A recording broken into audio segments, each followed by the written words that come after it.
안녕하십니까. 하나님의 경제 이야기 44번째 시간입니다. 오늘은 희망을 찾아라는 제목으로 여러분과 대화를 나눠보겠습니다. 먼저 코로나 이야기입니다. 지난주 주말에는 하루에 확진자가 26,000명가량 발생했습니다. 최근 30일간 그래프인데요. 7일 평균 24,000명가량 확진자가 현재 발생하고 있습니다. 일각에서는 코로나가 12월 달 또는 내달부터 7차 유행이 발생할 가능성이 있다고 경고하고 나섰습니다. 중국의 아이폰 생산기지 정저우에서 16일 6건의 코로나 확진 사례가 발생했습니다. 그래서 당국은 정저우를 전면 봉쇄했습니다. 우크라이나 전쟁 이야기입니다. 젤렌스키는 러시아가 우크라이나의 남부 카호프카 댐을 폭파할 준비를 하고 있다고 비난하고 나섰습니다. 이에 러시아는 우크라이나군이 이 댐에 미사일 공격을 가했다고 역으로 반박했습니다. 부동산 이야기입니다. 지난주에 전국 아파트 실거래 가수 하락률이 역대 최대를 기록했습니다. 21일 국토교통위 종합국정감사에서 원희룡 국토교통부 장관이 집값이 지금까지 50% 올랐는데 6%가량 하락했고 호가는 여전히 높은 상태라고 답변을 했습니다. 강원도가 대략 2천억 규모의 레고랜드 지급 보증을 취소함으로써 최종 부도 처리되었습니다. 그래서 가뜩이나 지금 시장이 안 좋은 상태에서 CP 시장, 회사채 시장입니다. 이곳에 전반적으로 불신이 확산되었습니다. 채권 시장이 혼돈에 빠지면서 강원도를 향한 비난 여론이 거세지고 있습니다. 이에 강원도는 부랴부랴 다음 달에 예산을 편성하고 빚을 전액 상환하겠다고 나섰지만 시장의 불안은 가라앉지 않고 있는 상태입니다. 영국의 트러스트 총리 결국 44일 만에 사임했습니다. 대규모 감세안을 발표했다가 파운드와 가치 급락으로 금융시장에 대혼란을 빠뜨려서 사태 압박을 받아오던 중 결국 물러날 수밖에 없게 되었습니다. 달러가 계속 강세이고 그에 대비해서 엔은 지속적으로 약세였습니다. 32년 만에 엔저에 일본 정부도 결국 시장에 개입해서 환율을 7엔가량 내렸습니다. 다시 말하면 엔화를 강세로 돌렸다는 뜻입니다. 세계적인 경제 리더들 케네스 로코프 하버드대 교수, 일론 머스크 테슬라 최고 경영자, 제프 베이조스 아마존 창업자 등이 저금리가 이제 끝났고 피할 수 없는 침체가 오고 있다고 경고하고 나섰습니다. 우리나라 개인 투자가들 지쳤다면서 증시시장에서 철수하고 있습니다. 개미들이 주식시장을 떠나는 또 하나의 이유는 금리가 치솟았기 때문입니다. 여기에 대비해서 투자 매력이 크게 떨어진 상태입니다. 개인이 최근 SK하이닉스, 삼성전자, LG에너지솔루션 등 대형주를 주로 많이 팔고 시장을 떠났습니다. 반대로 외국인은 최근 15일 연속 순매수에 나섰습니다. 개인들이 주로 많이 판 대형주 중심으로 외국인이 지금 매집하고 있습니다. 그래서 바닥 잡기에 돌입한 것 아니냐는 의견도 나오고 있습니다.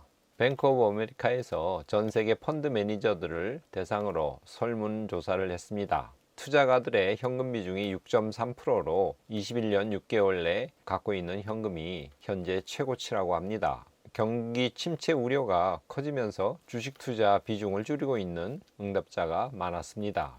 향후 1년간 경기가 악화될 것이라고 응답한 사람들이 72%에 달했습니다. 이 조사를 주도한 마이클 하트넷 뱅크 오브 아메리카 전략가는 펀드 매니저들이 항복 시작을 외치고 있다고 말하면서 내년에 미국 중앙은행이 기준금리 인상을 멈춘 뒤에 시장이 바닥을 찍고 큰 랠리를 보일 것이라고 예상했습니다. 11월 2일 날 FOMC 회의가 있는데 거기서 0.75% 금리 인상은 확실시되지만 12월 달 회의에서는 금리 인상에 대한 속도 조절이 어느 정도 이루어지지 않을까 하는 의견이 제시되고 있습니다. 메리 데일리 샌프란시스코 연방준비은행 총재는 지금이 기준금리 인상폭의 단계적인 축소에 대해서 얘기를 시작할 때라고 말했습니다. 이에 미국 증시는 21일 금요일 날 크게 반등했습니다. 연준의 비공식 대변인이라고 일컬어지고 있는 닉 티미라우스 월스트리트 저널의 기자는 12월에 더 작은 폭의 인상 신호에 대해서 연준 위원들이 논의할 것이라고 보도를 했습니다. 즉 12월에는 0.75%가 아니라 50bp 인상할 가능성이 있을 것이라고 말한 셈입니다. 여기에 시장은 일제히 반등했습니다. 21일 S&P 500 지도입니다. 대다수의 주식들이 많이 상승했습니다. S&P 500 지난주 주간 차트입니다. 일주일 동안 거의 3% 정도 상승했습니다. 올 초부터 보면 현재 약 22% 하락한 상태입니다. 나스닥 차트 지난주에 2.7% 정도 상승했습니다. 올 초부터 보면 현재 31% 하락한 상태입니다. 유로스톡스 50 차트 지난주에 대략 3%가량 상승했습니다. 올 초부터 보면 20% 정도 하락한 상태입니다. 상해 종합주가지수 지난주에 0.7%, 1%가량 하락했습니다. 올 초부터 보면 16% 정도 하락한 상태입니다. 코스피 차트 지난주에 1% 정도 상승했습니다. 올 초부터 보면 26% 하락한 상태입니다. 비트코인 지난주에 2%가량 하락했습니다. 현재 19,000불 수준입니다. 연초 대비로 보면 약 60% 하락한 상태입니다. 미 2년물 국채금리 1개월 차트입니다. 21일 날 4.6%까지 올라갔다가 조금 진정돼서 현재 4.48% 정도 수준입니다. 미 10년물 국채금리 마찬가지로 1개월 차트입니다. 21일 날 4.3%까지 올라갔다가 현재 2.2% 정도 수준으로 조금 떨어져 있습니다. 10년물 국채금리가 4.2%대 올랐다는 것은 굉장히 놀랄 만한 일이죠. 그런데 시장은 올해 연말 5%, 내년 상반기에는 5%대 초반을 예상하고 있습니다. 금 가격 주간 차트입니다. 온스당 1630불까지 떨어졌다가 최근 반등해서 1650불대 수준으로 반등했습니다. 텍사스 원유 가격 주간 차트입니다. 50불대 위로 올라갔다가 최근 좀 진정돼서 다시 배럴당 85불 수준에 머무르고 있습니다.